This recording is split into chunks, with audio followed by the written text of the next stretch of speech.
changement de programme pour Emmanuel Macron. Les 7 et 8 février prochains, le président de la République était attendu à Marseille où il devait, notamment, participer au Forum des mondes méditerranéens.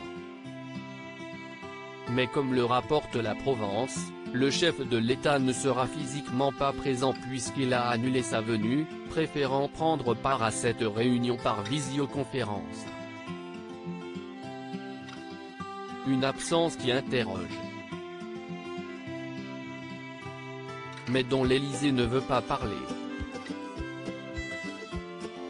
À BFM TV, l'entourage d'Emmanuel Macron a assuré que cette virée marseillaise n'était qu'une hypothèse parmi d'autres. Selon la Provence, son déplacement pourrait être reporté au 4 et 5 mars prochain, lors du sommet européen des régions et des villes, organisé dans la cité phocéenne.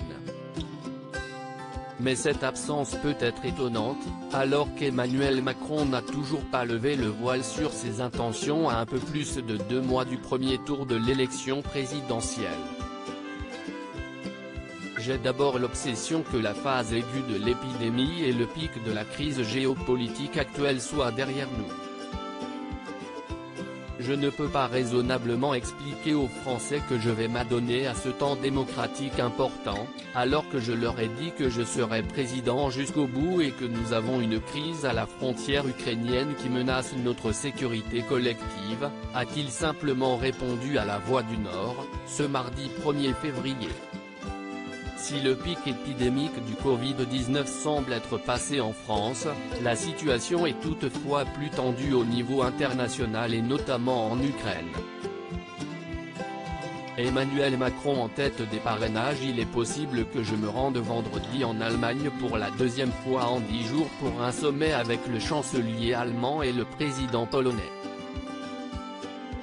Et je prendrai d'autres initiatives, poursuivait Emmanuel Macron auprès de nos confrères.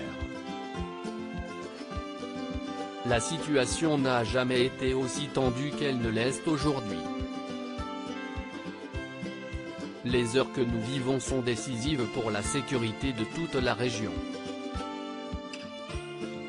Mais la candidature d'Emmanuel Macron ne semble pour autant ne plus faire de doute.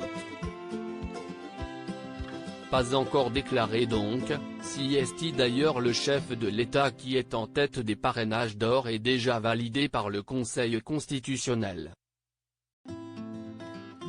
Ce mardi 1er février, à un peu plus de 2 mois du scrutin présidentiel, Emmanuel Macron avait déjà reçu 105 parrainages, devant Anne Hidalgo avec 48 et Valérie Pécresse, avec 34.